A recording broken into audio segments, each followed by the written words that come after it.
Hello, everyone. Today we come to the story A Snek's Fate, Let's Wait and See. Gavin put down the welder and stood up, stretching his back.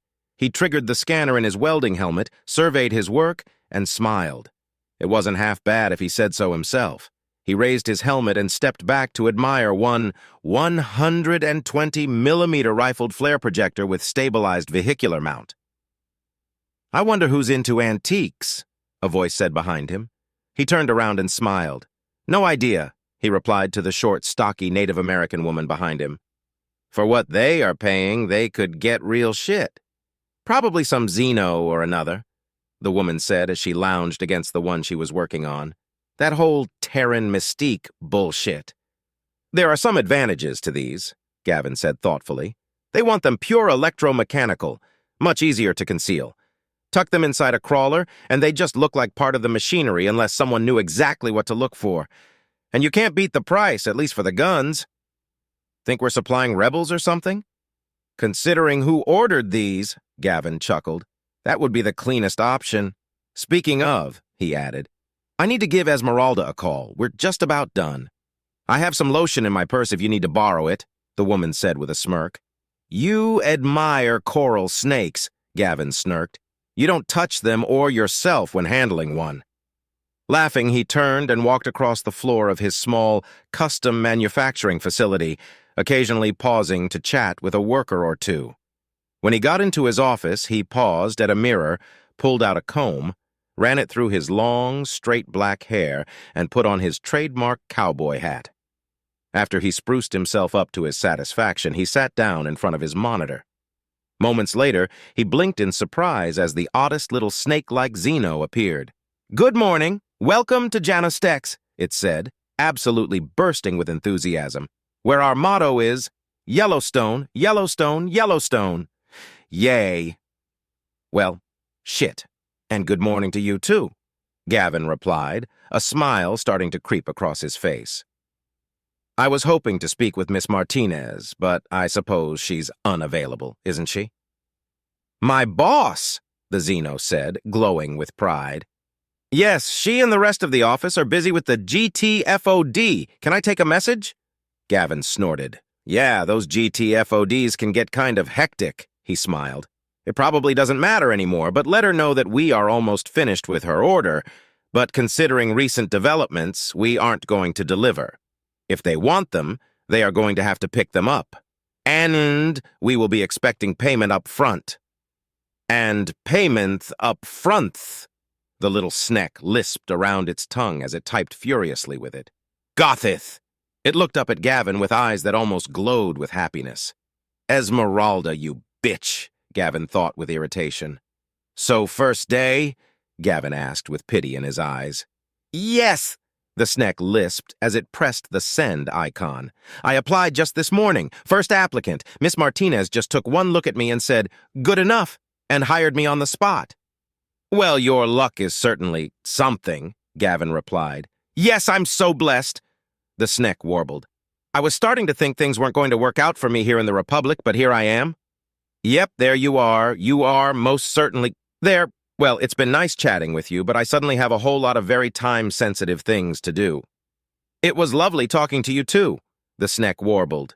"You have a Yellowstone kind of day." "Snark. Oh, I'm pretty sure I will," Gavin snorted as he pulled up his lawyer's contact info on his second monitor. "You too. Snark." "Thanks."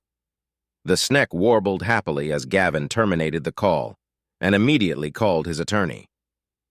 Later that day, Juse curled up in a loose coil in the bottom of his box as he chewed on his tail miserably. The warmth from the wonderful blanket he bought at what the Terrans call a garage sale provided no comfort today. He thought that he had a job, a real job. He thought that, finally, he had found someplace where he was good enough. They said so. They said those exact words, good enough. It had made him so happy. So happy. But it was a lie, a mean lie. He wasn't good enough. He was just a convenient, stupid little Xeno who didn't even know what Yellowstone meant. Creators! He was so stupid, how could he not have known? It wasn't as if it was the single biggest defining moment in Terran history or anything. They even took his signing bonus. They said that they would give it back when they were done with their investigation, but even he wasn't dumb enough to actually believe that. Back home, when the cops took something, that was it. You never saw it again. He had no job and no money. It was just like it was yesterday. It didn't bother him yesterday, but today it hurt. It hurt really bad. All the happiness and all the pride he felt earlier was just a cruel hoax. He started to quietly sob, making little coughing, barking noises as he chewed his tail in the darkness. "Thank you for coming in," an older human said as he rose and extended his hand. "Not a problem," Gavin replied as he stood and shook his interrogator's hand. "I figured I would save you the trip. I would like it noted that Mr. Richardson has cooperated fully and of his own free will," a stern-faced, raven-haired young woman said. "Of course," the interrogator said with a smile. "And we appreciate his cooperation and his transparency. We have no further questions at this time, but we would appreciate it if Mr. Richardson was available should we have any additional questions in the future." "Naturally," Gavin replied. "Snek was a good customer, but I don't owe them a goddamn thing, especially after what they did to that little Xeno dude." "Yeah, that was pretty shitty," the interrogator said. "Poor little guy." "He have a lawyer?" Gavin asked as he reached for his hat. "No," the interrogator smiled. "Not that he needs one." "Well, he does now." "Is my client here?" the woman asked. "Only until he gets back on his feet. Not that he has those," the interrogator replied. "He's hiding in one of the interview rooms until he comes out."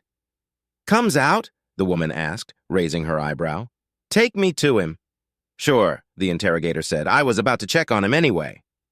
"We checked with Starshield," the interrogator said as they reached a darkened room.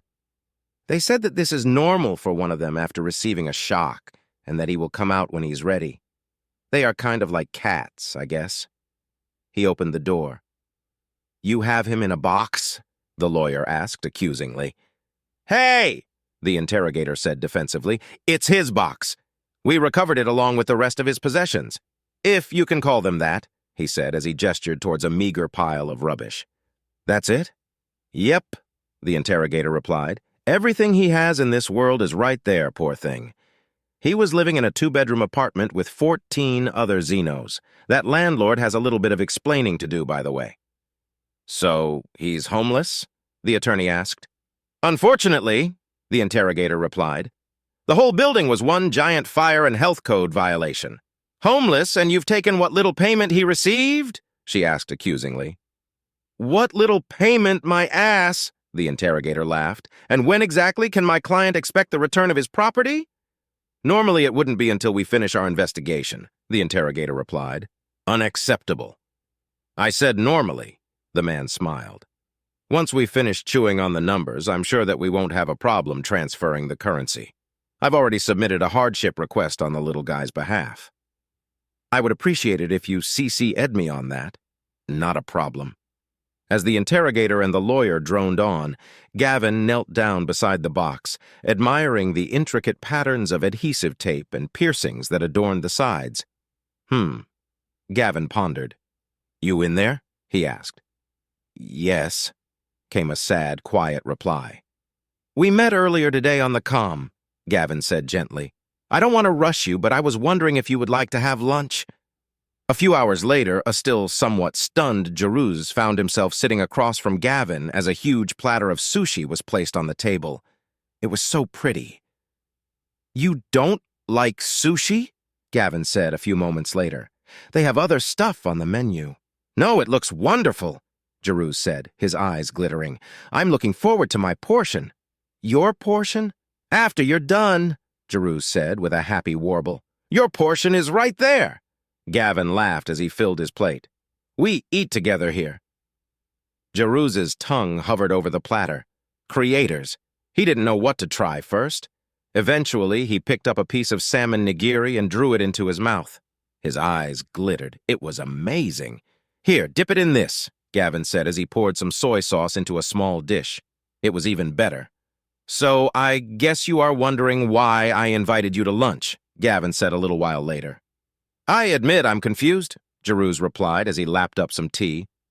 "But this whole day has been so Yellowstoned up that I've given up trying to understand what's going on." Gavin laughed. Fair enough, he replied. Well, aside from misery-loving company, there is a reason. Juse looked at him quizzically. I understand that you are no longer employed by Janustek. If I still am, I quit, Juse said loud enough for nearby diners to turn their heads. Gavin laughed. In that case, I would like to offer you a job. You would? I like your style. I want you to come to work for me. Juse's heart soared, then it sank. I would love to, he said sadly. But I don't have my certificate. Neither do I, Gavin smiled. Juse looked at him in complete bewilderment. It's true, Gavin chuckled. I dropped out. What? Juse stammered. Why? Why would you refuse such a gift? He asked, shocked, almost angry at the thought of someone casting aside something as priceless as a Terran education. I was losing too much business, Gavin replied in a matter-of-fact tone. Weaponsmithing is a family art, and I was making more out of my parents' garage than I would with that diploma. I got tired of turning away orders. I promised my folks I'd get my certificate, but I never got around to it, too busy. Gavin smiled at Juse. Education is great. Don't get me wrong, he said, but certificates and degrees are a fucking dime a dozen here. Certificates are common. Attitude isn't. Neither is ability. I saw your box. That was nice work, very nice work. How did you lay out those patterns? Dividers? I used a nail and some string with knots in it, Juse replied. That would work, Gavin replied as he nodded thoughtfully. There are better ways to do it, though. There are, Juse asked, quite interested. Gavin leaned forward. Would you like to learn them? Juse nodded. You willing to work? Juse nodded rapidly.